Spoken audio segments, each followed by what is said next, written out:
nos quiera explicar con respecto a la gripe y a cómo combatirla. Muchas gracias. Bien, muchas gracias. Y muchas gracias a todos, a Teoma, como es lógico, y a todas las personas que nos están escuchando, ¿no? Espero que la charla o el debate que vamos a tener hoy pues sea de interés para todas las personas que están al otro lado de estas pantallas de ordenador. Espero que se me escuche bien, ¿no?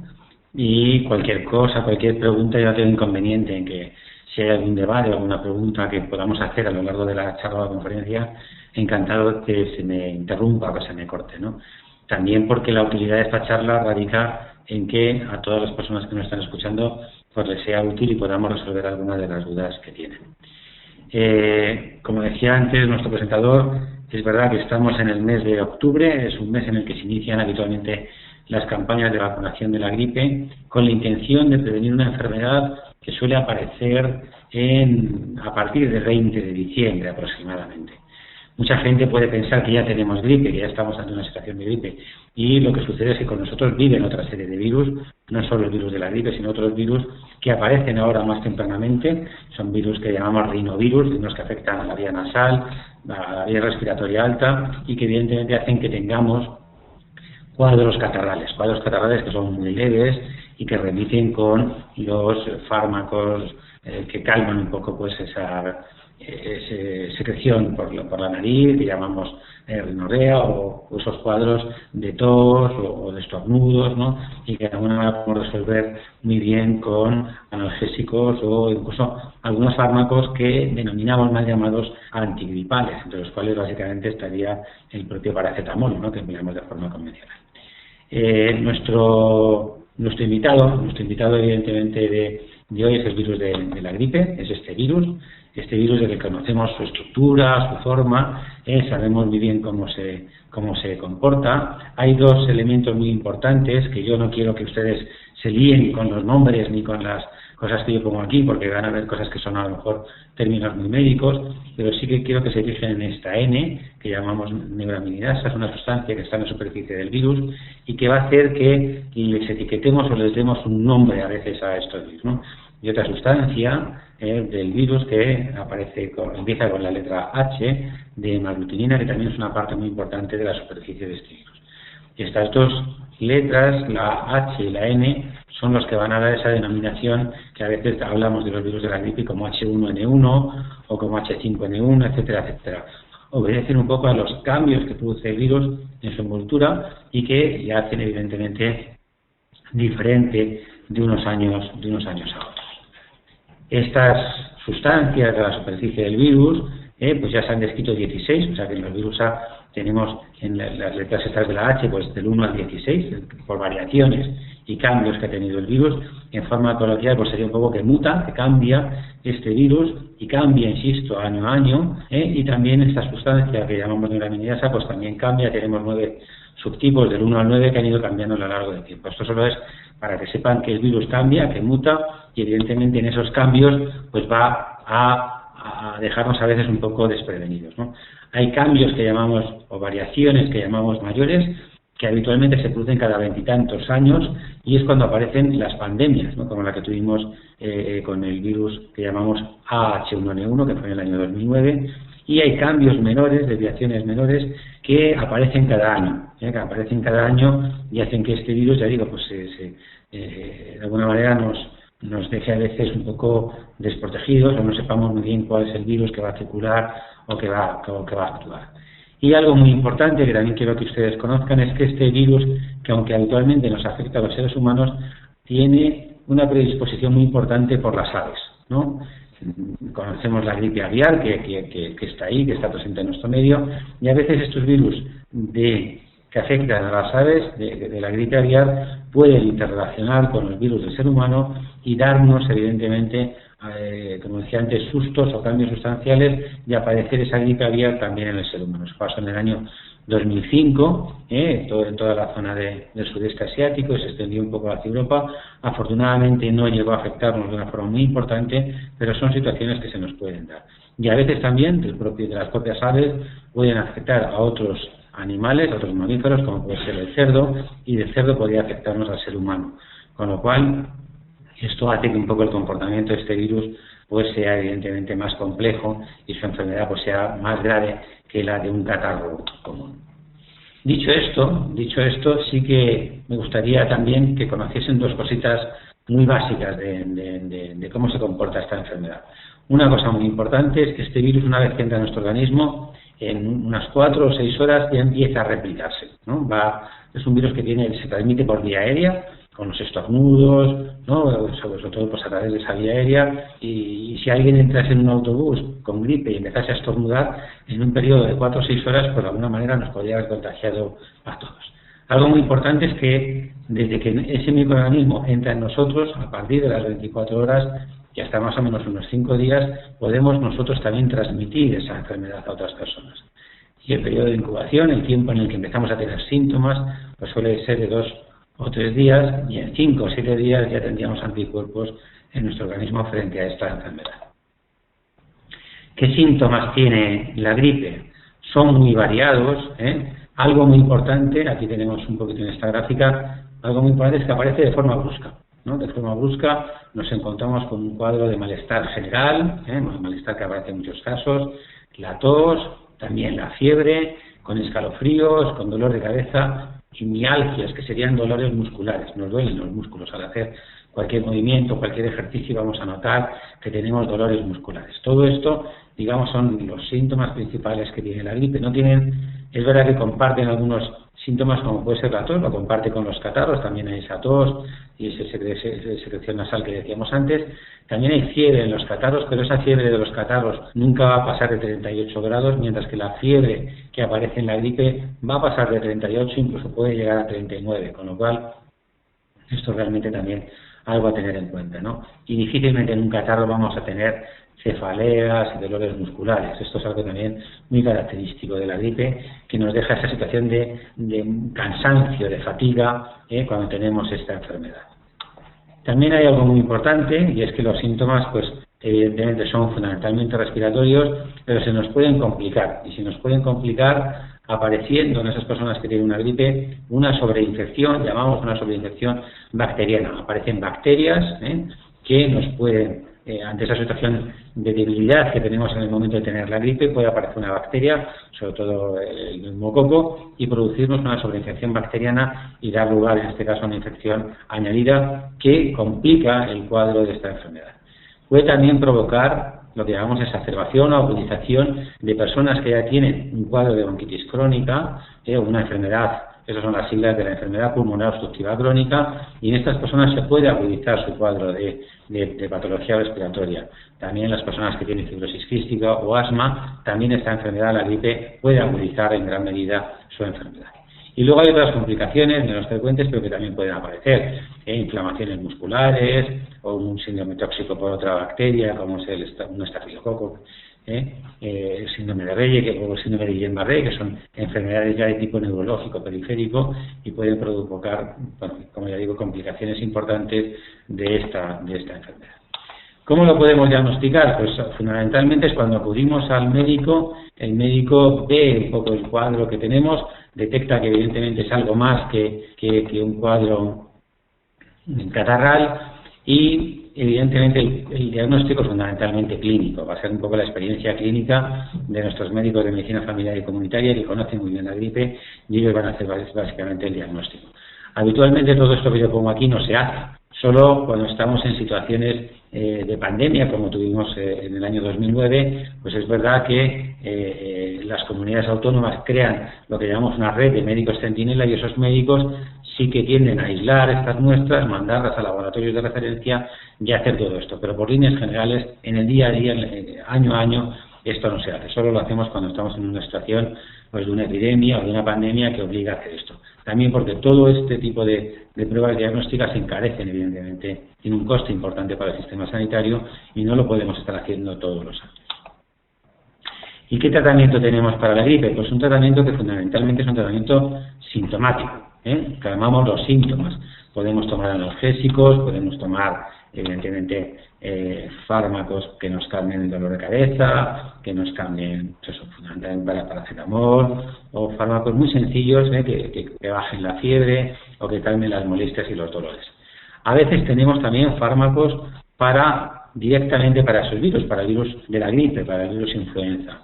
Pero estos fármacos tienen una limitación muy importante, es que los tenemos que utilizar de una forma rápida y ante los primeros síntomas de la gripe. Y son fármacos relativamente caros, que encarecen realmente el tratamiento.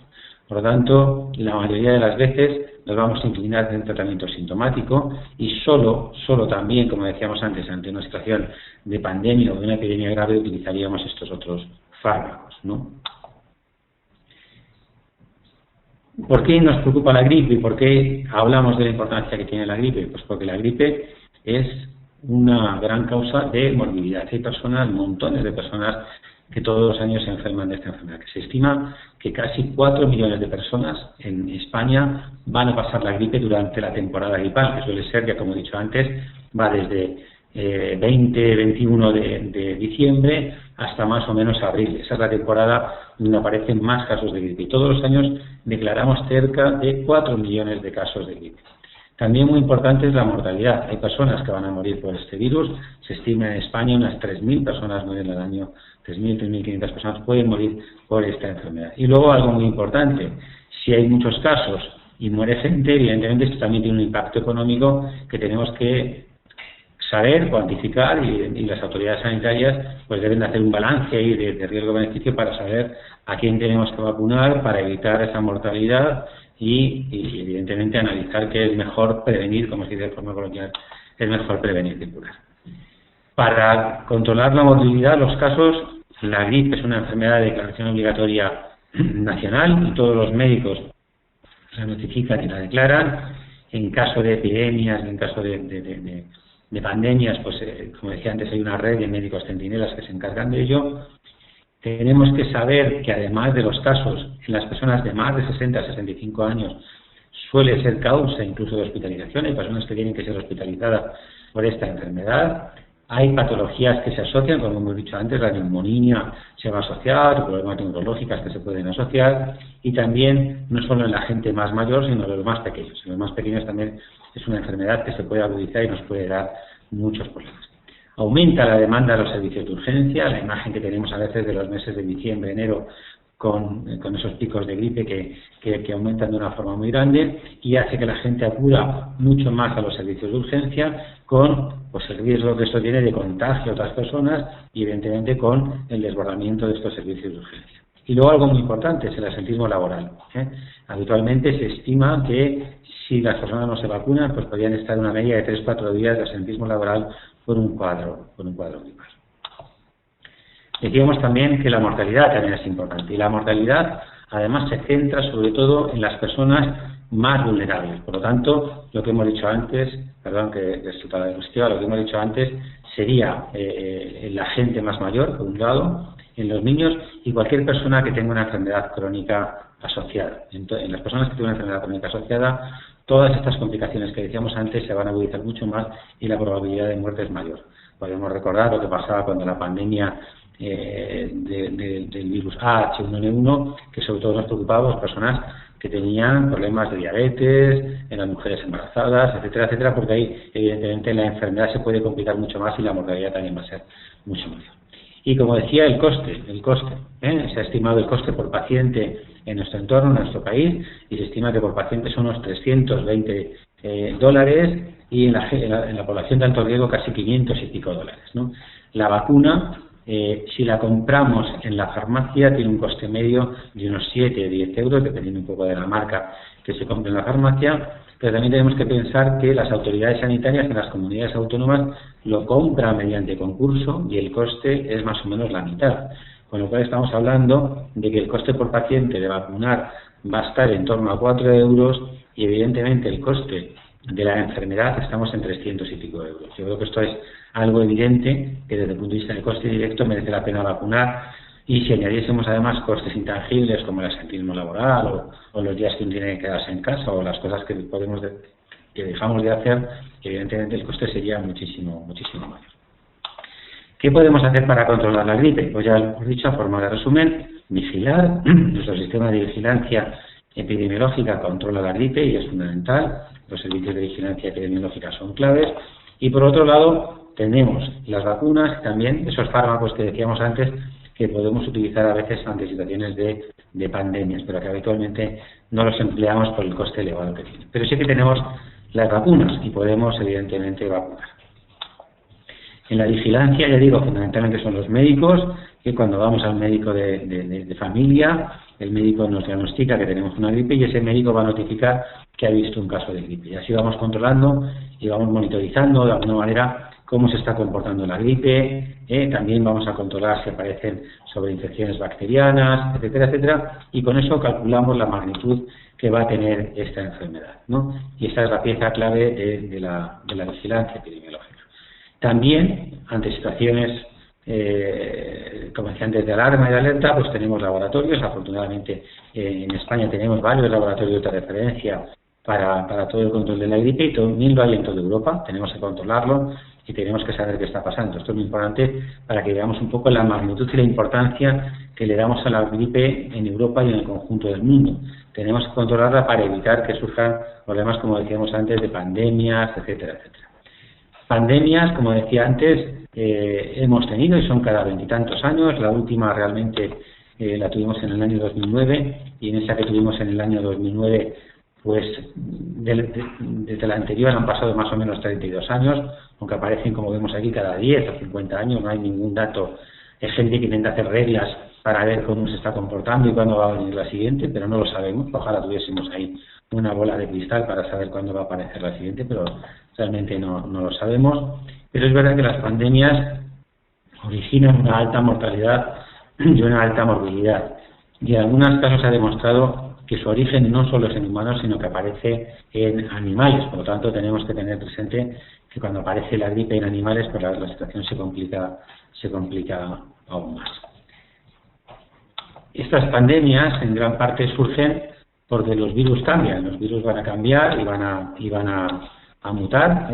Conocemos pues una pandemia que apareció en el año 1918 y algunas personas, pues a lo mejor los más mayores, se acuerdan de esa gripe porque coincidió un poco con la Primera Guerra Mundial. Se llamó mal llamada pues gripe española. Realmente no surgió ni se inició en España, y la última que hemos tenido ha sido en el año 2009, que del anterior del 77, pues pasaron 32 años, es por el mismo virus que la del año 1918 y la del año 1977, y que afortunadamente al final se comportó como una gripe leve. Yo creo que es un tema también muy importante a tener presente y de lo que nos tenemos que alegrar, ¿no? Porque es verdad que a veces pensamos que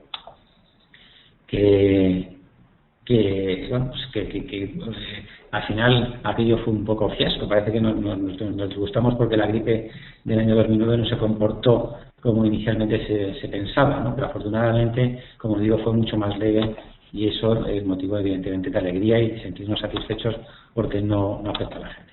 Pero lo que nos preocupa año a año es que tenemos epidemias recurrentes. Todos los años tenemos epidemias de gripe. Esas epidemias de gripe pues suelen afectar a determinadas zonas geográficas, aparecen, insisto, año a año y aparecen en los meses de invierno. Empieza con el invierno, con el 21 de diciembre, cuando entra el invierno, y dura todo el invierno y un poquito de la primavera, ¿no? Se extiende hasta un poco más de la primavera. Habitualmente en España los virus que más lo afectan es el virus A. Ya hemos visto que aparece también otras veces por el virus B, pero fundamentalmente es por los virus A.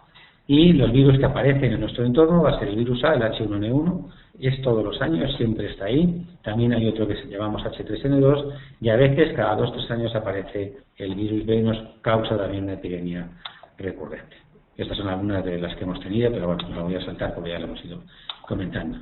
Y a veces también tenemos algunos brotes aislados en diferentes países que se comportan de una forma distinta, y como tenemos ese control y ese registro y esa vigilancia mundial, pues aparecen otros virus y los tenemos controlados. Es el H5N1, el H9N2, o sea que tenemos diferentes tipos de virus, que esto solo lo digo para que sepan que tenemos el control y tenemos un poco la situación del control de qué es lo que está pasando. La última situación de brote aislado pues fue este virus de H9N2, que fue en Asia, en Hong Kong, y bueno, pues tenemos ese control para evitar que este tipo de brotes pues en un momento dado nos puedan afectar al conjunto del mundo, ¿no? Bien, en cuanto a los fármacos, un poco más voy a decir, porque ya lo he comentado antes, ¿no? Realmente su utilidad es muy limitada y por lo tanto tenemos que intentar buscar una estrategia mejor, ¿no? Y la estrategia mejor, como pone aquí, es fundamentalmente vacunando a los grupos de riesgo de sufrir complicaciones de la gripe y que no se hayan vacunado. Esa es la estrategia fundamental que tenemos que seguir. La estrategia, digamos, es, pues evidentemente, vacunar. Y si hay personas que no responden a la vacuna o personas que tienen un riesgo mayor, pues en ese caso y ante situaciones de epidemias, pues podríamos utilizar algunos fármacos, ¿eh? También a veces pues para el control de algunos brotes. Pero nunca este tipo de fármacos debe de sustituir a la vacunación. Estas son las vacunas que tenemos en este momento. La inmensa mayoría de las vacunas son vacunas que denominamos inactivadas. Al ser inactivadas, ninguna de estas vacunas puede producir ningún síntoma de la enfermedad. Es un tema que conviene dejar claro. ¿Qué sucede? Pues que evidentemente la vacunación la hacemos ahora, en octubre y noviembre es cuando hacemos la vacunación, y en octubre y noviembre tenemos cuadros catarrales, y esos cuadros catarrales van a convivir con el proceso de vacunación, y podemos tener un cuadro catarral con un virus distinto al de la gripe y hacernos pensar que ha sido la vacuna la que ha producido esto. Al ser vacunas de las que denominamos inactivadas o muertas, y la mayoría de las veces con virus traccionados o con virus que llevan simplemente antígeno de superficie, estas vacunas son seguras y no pueden producir en ningún caso síntomas de la enfermedad. También tenemos otras vacunas atenuadas que no las tenemos disponibles en España, sí en Estados Unidos, y que luego diré alguna cosita de ellas porque es un tema interesante a conocer.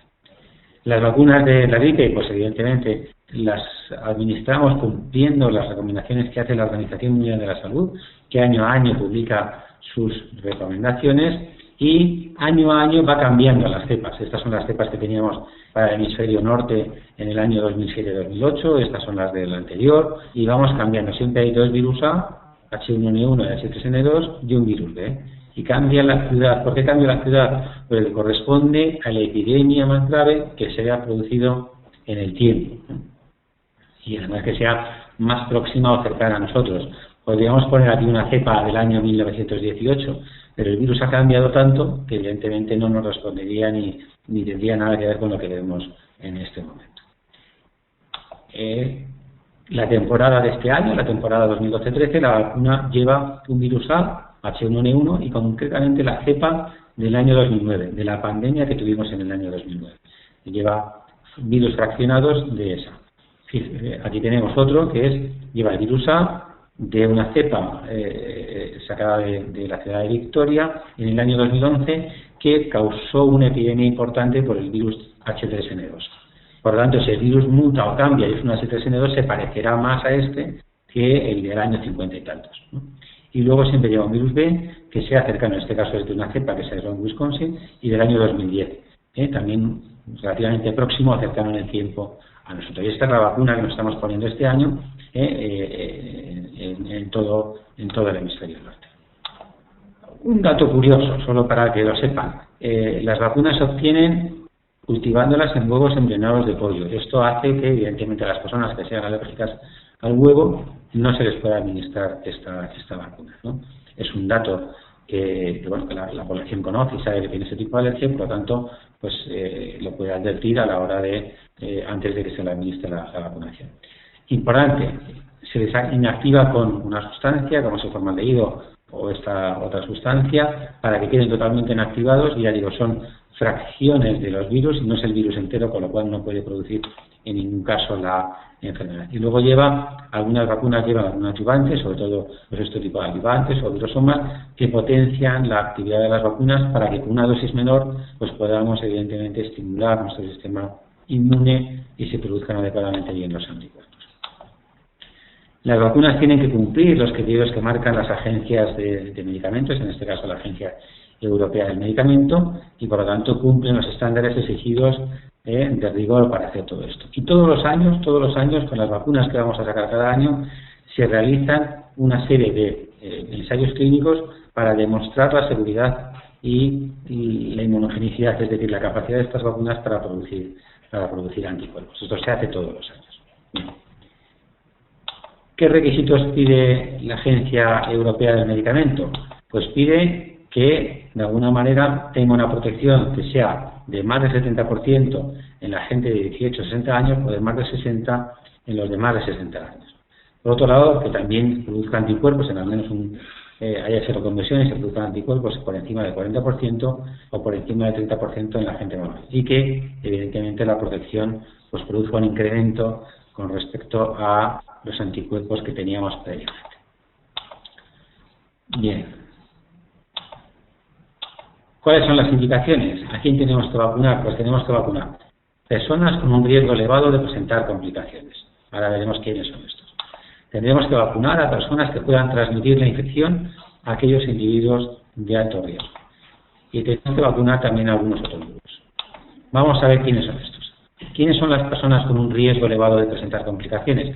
Pues las personas de más de 60 a 65 años de edad. La recomendación que hace el Ministerio, estos son datos del Ministerio de Sanidad, y la recomendación que hace el Ministerio son los de más de 65 años. Pero algunas comunidades autónomas, Madrid, Cataluña, Castilla y León, etcétera, han bajado esta edad y vacunan a los de más de 60 años. También vacunar a niños y niñas mayores de 6 meses que tengan alguna enfermedad cardiovascular, pulmonar, incluyendo estas que mencionamos aquí. Esos niños tienen mayor riesgo, en ellos la gripe puede complicarse y por lo tanto se recomienda la vacunación. Y luego también a niños mayores de 6 meses y adultos con enfermedades crónicas metabólicas, incluyendo la diabetes, también la insuficiencia renal, problemas hematológicos crónicos, la ausencia del bazo, enfermedades hepáticas crónicas, enfermedades neuromusculares graves, personas que estén infectadas por el VIH, personas que van a recibir o han recibido trasplantes, etcétera, etcétera. Todas estas personas deben ser vacunadas frente a la gripe todos los años. También personas que viven en residencias, el hecho de estar en colectivos un poco más cerrados, residencias o instituciones, pues también hacen que se tenga que vacunar de la gripe, ¿no? También niños y adolescentes que estén en tratamiento prolongado con aspirina o con la posibilidad de desarrollar un síndrome de Reye, que es una enfermedad, como decíamos antes, neurológica, tras la gripe. O también mujeres embarazadas, sobre todo cuando estos meses de octubre o noviembre coinciden con el segundo o tercer trimestre del embarazo en estas mujeres. Pero decíamos que también hay un segundo grupo, que son personas que pueden transmitir la infección a aquellos individuos de riesgo. Aquí estaría todo el personal sanitario y parasanitario que, tanto en atención primaria como en atención especializada, están en contacto con los pacientes. Es un grupo muy importante porque ellos pueden transmitir, por un lado, la protección individual, pero también por la posibilidad de transmitir la enfermedad.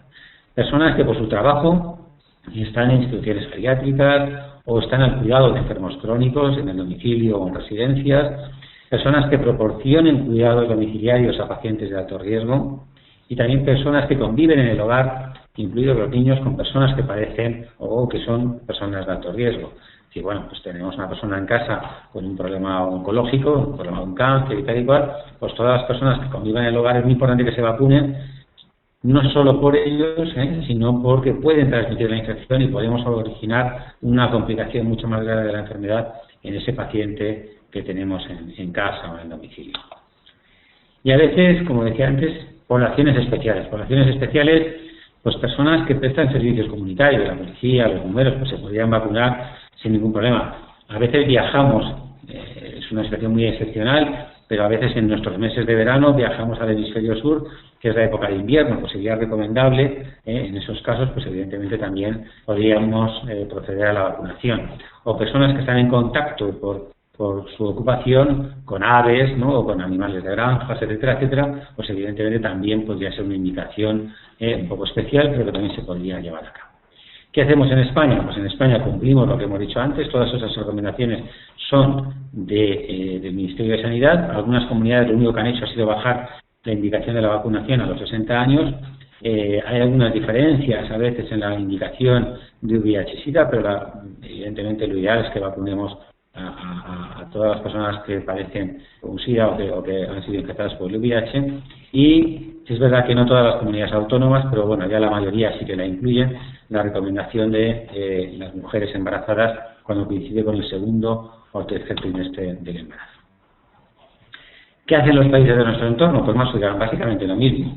Estados Unidos, sin embargo, ya ha cambiado esa estrategia y ya vacuna a toda la población. En Estados Unidos han decidido vacunar a toda la población, por un lado, tanto niños de 6 a 59 meses, a los adultos a partir de los 50, o incluso en algunos estados de Canadá pues ya vacunan a toda la población. Para no andar separando unas edades u otras, pues al final han tomado la decisión de vacunar a toda la población. Aquí, aunque sea un poquito mal, pero son las indicaciones que hacen todos los países de Europa, pues la mayoría, los 60, 50, 60, 65 años, todos los países de nuestro entorno están haciendo también vacunando a la población con carácter general o personas que tienen problemas cardíacos, pulmonares, metabólicos o renales crónicos, ¿no? Son indicaciones muy parecidas en toda Europa y básicamente estamos haciendo todos fundamentalmente lo mismo. Un dato muy importante es qué hemos ido consiguiendo en estos años. La Organización Mundial de la Salud estableció que lo ideal es que en la población mayor de 60 a 65 años se vacunase más o menos el 72%. Afortunadamente, en el año 2005-2006 llegamos a un 70%, casi alcanzamos ese objetivo del 72%. Es verdad que este año coincidió con la gripe aviar y tal vez el miedo a esa situación aumentó la cantidad de gente que se vacunó. Por contra, pues en el año 2009, con el tema de la gripe, de la pandemia de gripe H5N1, pues hubo debate, discusión, empezaron a no estar las cosas muy claras y bajó la cobertura de vacunación. Pero el problema no es que bajase este año, sino que los años siguientes ha bajado aún más. Estamos en el 57% de población mayor de 60 a 65 años que se vacuna, ¿no? Y esto realmente no es bueno. Nos puede dar un susto muy grande y en un momento dado pues pagar las consecuencias de esa no vacunación. De ahí lo importante es que insistamos de que la población tiene que vacunarse. Y en el fondo solo no podrían vacunarse los alérgicos al huevo, personas que en el momento de la vacunación tengan un proceso febril agudo, pero en ese caso, pues evidentemente podemos esperar y se podría vacunar un poquito más tarde y con eso sería suficiente. Bien, ¿cuándo tenemos que vacunar? Pues en el hemisferio norte, en octubre-noviembre, sería la fecha de vacunación. En el hemisferio sur, como es lógico, vacuna en marzo o abril. Y la vía de administración, pues es la administración, por un lado, intradérmica, en el deltoides, la mayoría de las vacunas, si bien desde hace muy poquito disponemos también de una vacuna intradérmica que ha mostrado una eficacia muy importante y que además ha permitido la reducción de la cantidad de antígeno que tiene que ser administrada, ¿no? Y es un dato tremendamente importante. Habitualmente es una dosis de 0,5 mililitros, salvo en el caso de que la vacuna sea intradérmica, que solo administramos 0,1 mililitro, ¿no? Yo creo que es un tema muy importante también la vacuna intradérmica en ese sentido, porque requiere menos antígeno y además una cantidad menor de dosis de vacuna. ¿Cuáles son los resultados de la vacunación? Pues los resultados de la vacunación es que tiene una buena respuesta inmunitaria, también es una vacuna efectiva y también, como hemos dicho antes, una vacuna rentable desde el punto de vista económico. Aquí vemos la tasa de respuesta aproximadamente está entre un 70 y un 90%. Es verdad que influye pues la edad o nuestro estado inmunológico, como estemos, pero habitualmente en la mayoría de la población, el 70-90% de la población, queda protegida adecuadamente frente al virus. Y sobre todo algo muy importante, y es que va a tener un efecto de inmunidad de grupo y va a proteger a las personas de nuestro entorno, y por otro lado también algo muy importante es que va a evitar la mayoría de las complicaciones de la enfermedad, ¿no? Reduce no solo la gripe, sino que vemos aquí, pues en los niños hemos visto que reduce la artritis media, reduce el consumo de antibióticos, que no debería de emplearse en la gripe y a veces abusamos de ellos en los cuadros gripales. Los antibióticos son para las infecciones por bacterias y no para las infecciones por virus, por lo tanto, afortunadamente la vacuna va a reducir el consumo de antibióticos, reduce la enfermedad por vías respiratorias altas, reduce en un 43% el absentismo laboral y reducen un 44% las consultas médicas, ¿no? Y es un tema muy importante de efectividad de la vacuna, de efectos indirectos que también tiene la vacunación. En la gente más mayor reduce las hospitalizaciones casi en un 50%, reduce también casi en un 50% la aparición de neumonía, casi 2/3 de la mortalidad, y entre un 30 al 40% reduce el cuadro respiratorio de la gripe, ¿no? Y en gente mayor con enfermedades asociadas reduce la mortalidad hasta casi un 80%. Yo creo que esto también es un tema tremendamente importante tener en cuenta. ¿Qué más cosas podemos decir? Decíamos desde el punto de vista económico, pues también es coste efectiva. Hemos visto que es mucho más caro tratar la enfermedad que vacunar y, digamos, en este cuadro ahora nosotros medimos las cosas por costes por año de vida ajustado por la calidad de vida que tenemos. Dice la OMS que cualquier actividad sanitaria que hagamos su coste tiene que ser inferior a nuestro Producto Interior Bruto, que en este momento son unos 22.000 euros. Pues aquí vemos que vacunar frente a la gripe a toda la población tendría un coste de $140 por habitante y año, con lo cual está muy por debajo de nuestro PIB, lo cual pone de manifiesto que la vacunación frente a la gripe evidentemente es una medida tremendamente eficiente. Que a veces decimos, bueno, las vacunas son seguras, no son seguras, ¿qué problemas puede haber? Pues a veces pueden producir algún tipo de reacción local. En la zona donde nos ponen la vacuna, pues puede haber un poquito de dolor e inflamación en esa zona, pero realmente poco más va a hacer, ¿no? Es verdad que a veces en niños que se vacunan por primera vez puede haber algún tipo de reacción de tipo alérgica, pero son muy poco frecuentes. Normalmente son situaciones excepcionales que se podrían dar, ¿no?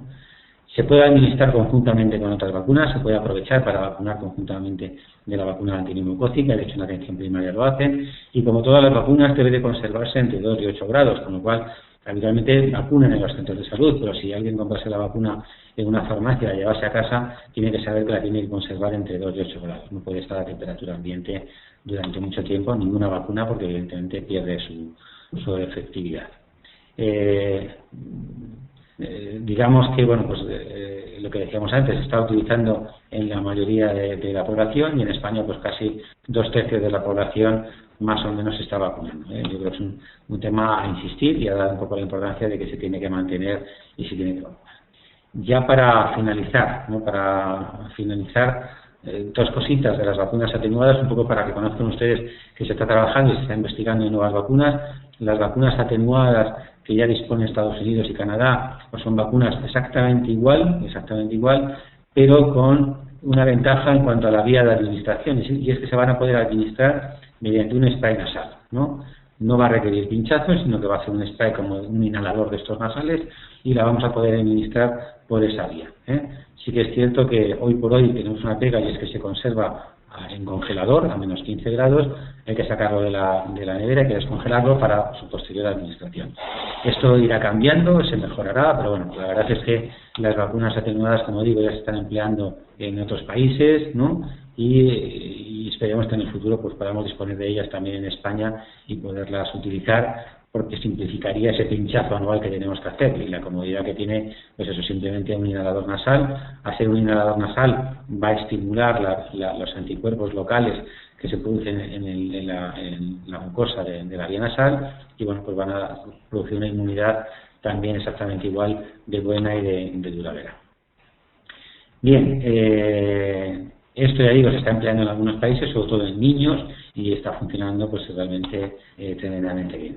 Se han hecho algunos ensayos clínicos en adultos y se ha visto que también funciona adecuadamente bien, y que es una vacuna segura y que no muestra ahí ningún problema. Aquí vemos algunos efectos adversos que puede producir de congestión nasal y tal, pero básicamente efectos que remiten a las 24 horas sin ningún problema.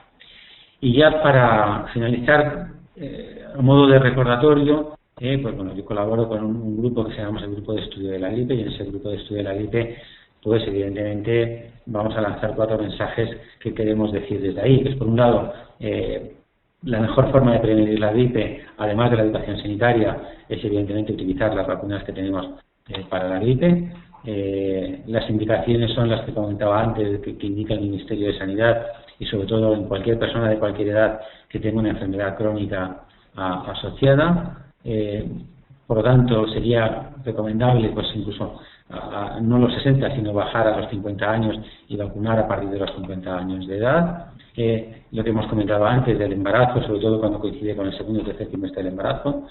Muy importante que todo el personal sanitario y parasanitario y personas que están en contacto con enfermos deben de ser vacunadas. Personas que están en domicilio, no tienen que ser en centros sanitarios, sino en domicilios en contacto con los enfermos deberían de vacunarse, y las personas que conviven con estas personas que tienen alto riesgo pues también deberían de vacunarse.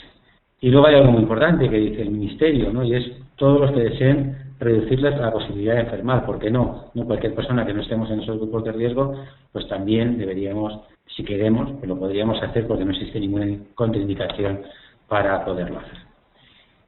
Y algo muy importante, habitualmente vacunamos en octubre, prolongamos la vacunación hasta mediados de noviembre, pero también hay algo muy importante, y es que, como he dicho antes, el pico de gripe empieza más o menos en diciembre, con lo cual si una persona a primeros de diciembre, la primera quincena, quisiese hacerlo, pues no tendría ningún problema para poderlo hacer también, no hay ningún problema en ello.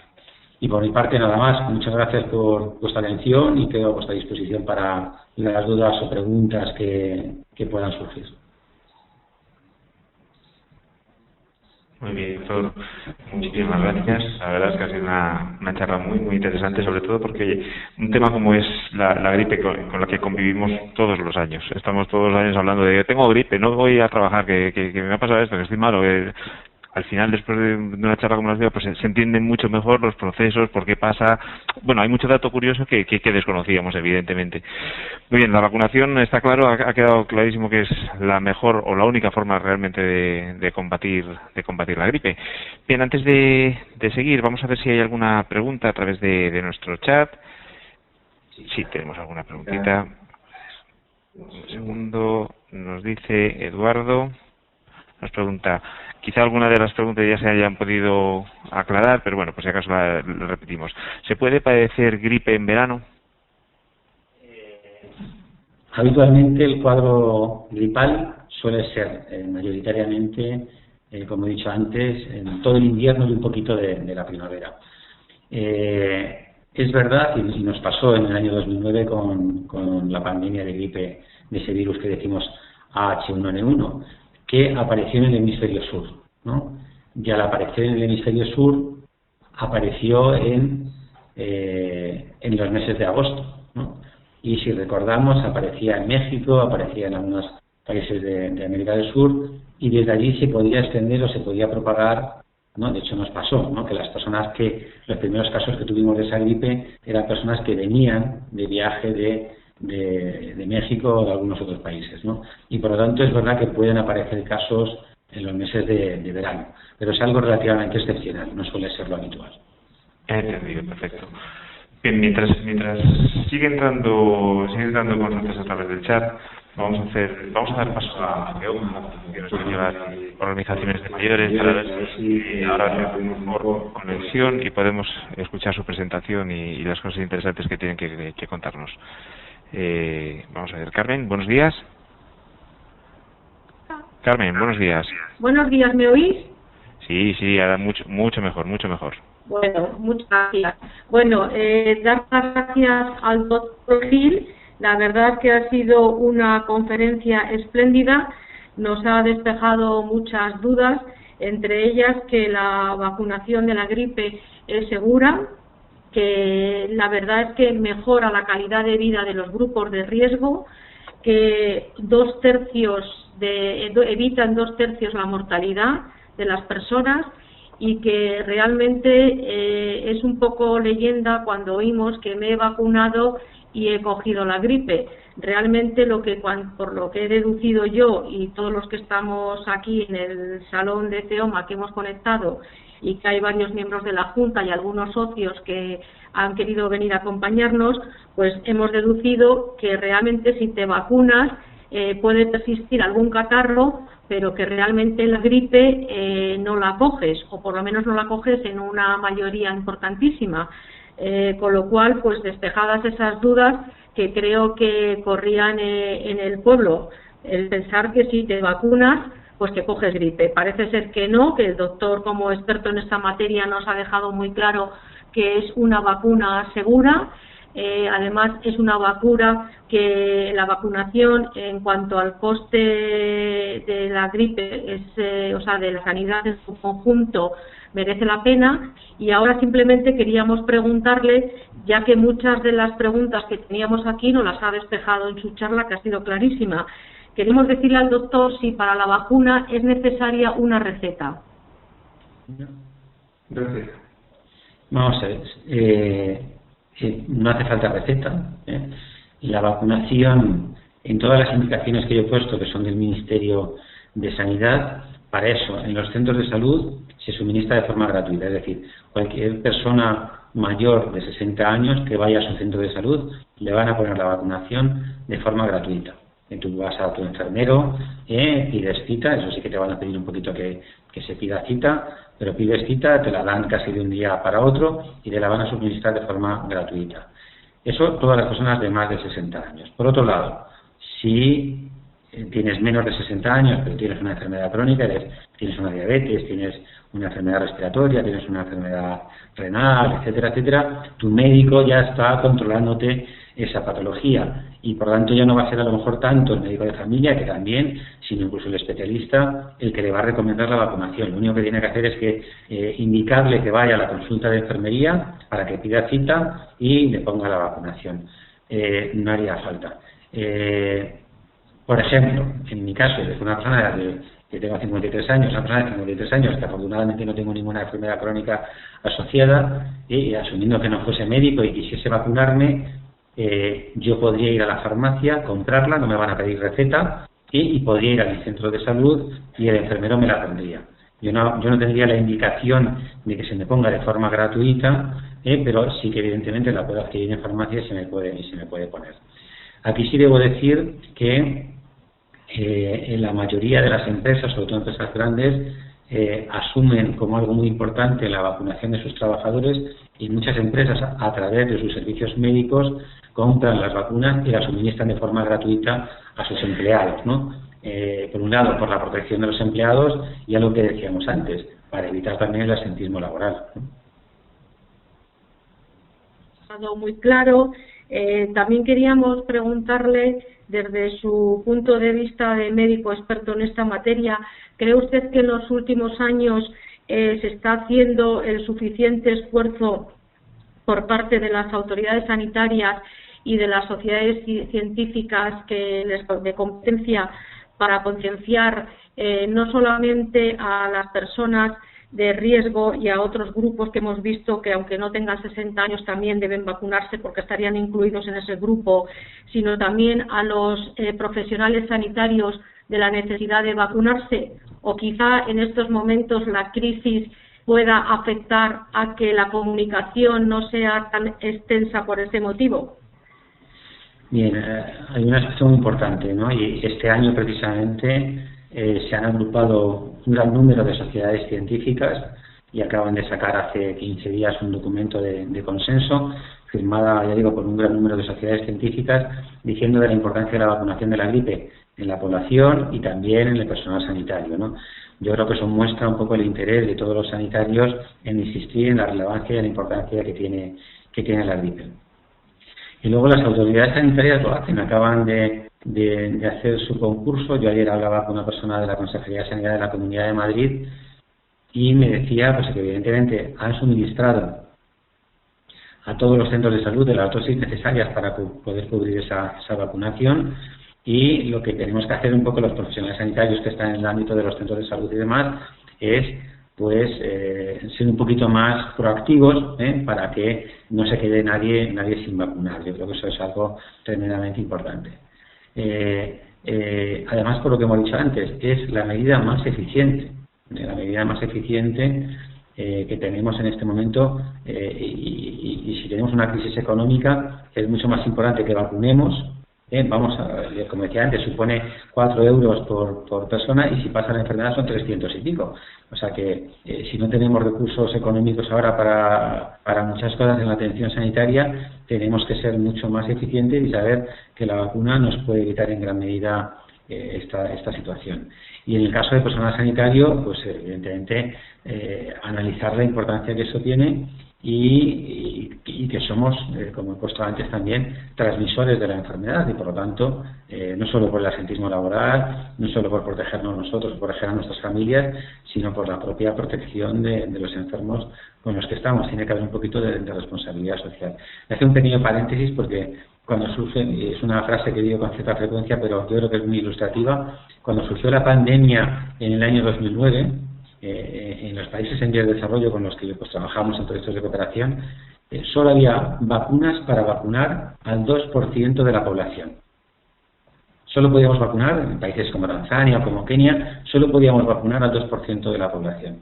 Y estos países, con un acto solidario, dijeron, si solo podemos vacunar al 2% de la población, los primeros que deben de vacunarse son los sanitarios, porque ellos no pueden ponerse malos, ¿no? Imaginamos que pensemos en qué ejercicio de responsabilidad, cómo nos demuestran de que los sanitarios somos la pieza clave en el sistema a la hora de prevenir las enfermedades, ¿no? Muchísimas gracias, doctor Gil. Nos ha quedado muy claro y esperamos con su ayuda haber contribuido a concienciar un poco más a todas las personas de la importancia de vacunarse y en todos los sentidos. Gracias, le quiero agradecer personalmente su respuesta rápida cuando contacté con usted para que colaborara. O sea que vaya nuestro agradecimiento, el mío personal y el de CEOMA, por desde un principio haberse mostrado favorable a contribuir en este acto. Muchísimas gracias.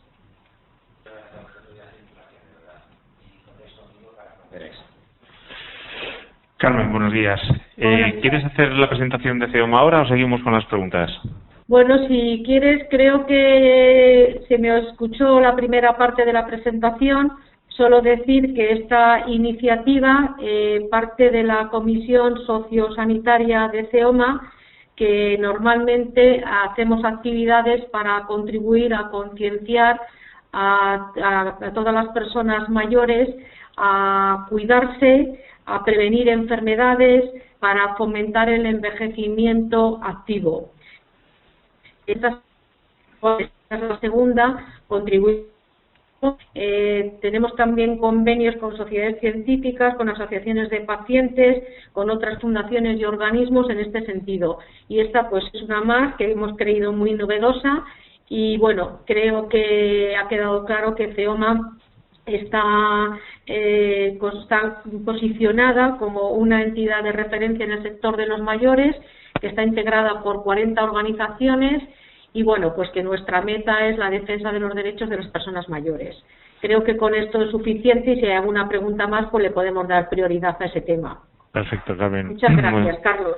Muchísimas gracias a vosotros, sobre todo por organizar este tipo de eventos que en pro de una mejora de la calidad de vida de las personas que ya estamos en una edad más avanzada. Bien, vamos a seguir con las preguntas porque tenemos alguna más. Tenemos una a través del chat, concretamente de Víctor, que nos dice que si hay algún alimento con el que se pueda prevenir la gripe. Alimento. Perdóname. Sí.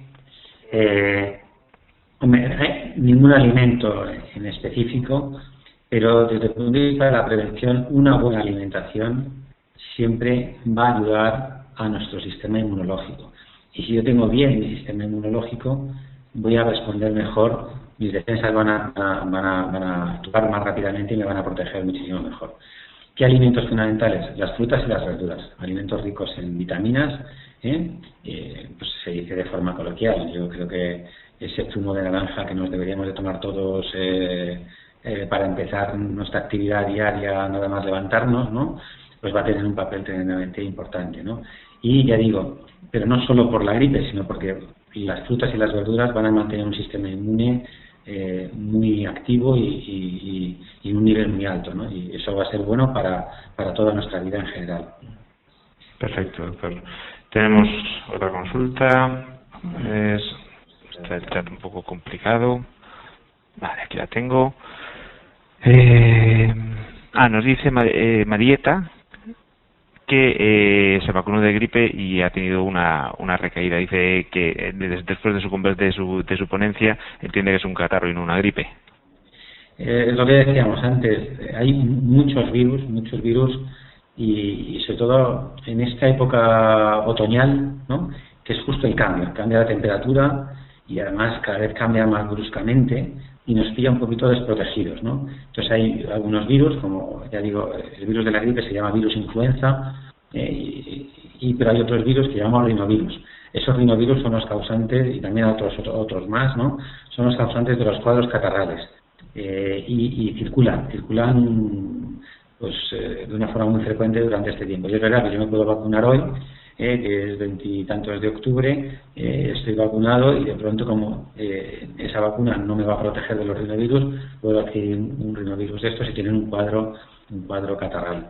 Pero la gripe, como decíamos antes, es un cuadro que dura mucho más en el tiempo, un cuadro que cursa con ese malestar, con esos dolores musculares, y sobre todo que si nuestro sistema inmunológico está un poquito bajo, se puede sobreinfectar con bacterias y ser muy grave, ¿no? Con lo cual la vacuna fundamentalmente va a evitar todas esas complicaciones. Entonces, de verdad que sí que merece la pena que lo hagamos, porque se dice de forma coloquial, el que ha tenido una gripe no se lo olvida nunca, ¿no? Porque son 7 días de estar muy sopolvo, por decirlo así de forma coloquial. Muy bien, doctor. Tenemos una última pregunta. Bueno, hay ya dos. Acaba de entrar otra por el chat. Referida a las contraindicaciones de vacunas. Es decir, si hay alguna contraindicación. Antes había algo del huevo, la relación con el huevo, pero no, por si acaso hay alguna más. Un segundo, por favor. Bien, como decíamos antes, hoy por hoy, las vacunas que tenemos hoy por hoy se obtienen en huevos embrionados de pollo. Por lo tanto, si alguien es alérgico al huevo, no debería de administrarse esta vacuna. Afortunadamente, se está trabajando para obtener la vacuna de la gripe mediante cultivos celulares. Eso tiene dos ventajas. Una, evitar las alergias al huevo, y dos, que podemos producir muchísimas más dosis de vacuna. Y eso es muy importante, porque ahora la producción mundial solo producimos vacunas en el mundo para cubrir al 10% de la población. Y obtenerla mediante cultivos celulares, que hay un laboratorio que ya trabaja en ello, va a permitir producir a gran escala, ¿no? Y entonces abaratar a costes y podremos extenderlo a más población, ¿no? Y también, no la vacuna de la gripe, sino todas las vacunas. Si en el momento de ponernos la vacuna estamos con un proceso gripal agudo, con un proceso infeccioso agudo, con cualquier infección aguda, que puede ser una infección urinaria, una infección dental, ¿no? O lo que sea, y tenemos un cuadro de fiebre aguda por esa infección, tenemos que esperar. No es que no podamos vacunar, sino que tenemos que esperar 3-4 días a que se baje la fiebre para poder vacunar. O sea, un proceso febril agudo por cualquier otra infección, ya digo, del diente, de la vía urinaria, etcétera, etcétera, deberíamos de esperar a que se pase la fiebre para poder vacunar. Perfecto. Tenemos una última pregunta y nos dice Víctor si esta vacuna nos sirve para ir a cualquier país. Como decíamos antes, sí, evidentemente nos sirve para ir a cualquier país. A veces hay pequeñas variantes de la vacuna que empleamos en el hemisferio norte con la que empleamos en el hemisferio sur, pero desde hace 4 o 5 años básicamente las cepas que van en la vacuna son las mismas para los dos hemisferios.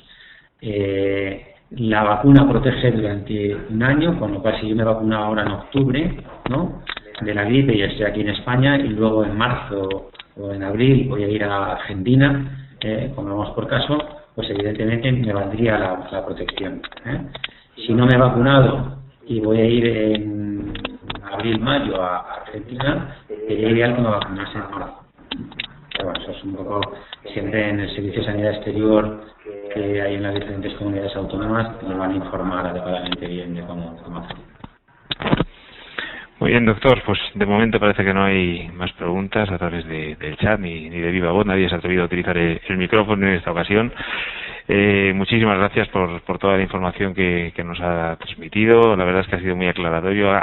Sobre todo ha quitado muchas dudas, muchas incógnitas que teníamos alrededor de esta enfermedad, que es tan habitual, tan común y que realmente sabíamos yo personalmente poco de ella.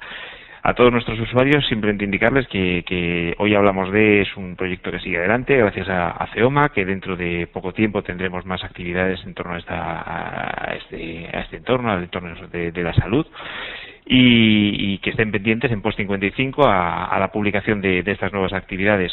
Doctor, por concluir, si quiere hacer algún comentario. No, simplemente agradeceros a vosotros y a CEOMA por haberme invitado y por la iniciativa, que yo creo que es una iniciativa tremendamente novedosa y tremendamente interesante, ¿no? Muy bien, pues muchísimas gracias a todos por estar con nosotros en esta ocasión, y bueno, nos vemos en próximos webinars en Post 55. Muchas gracias a todos.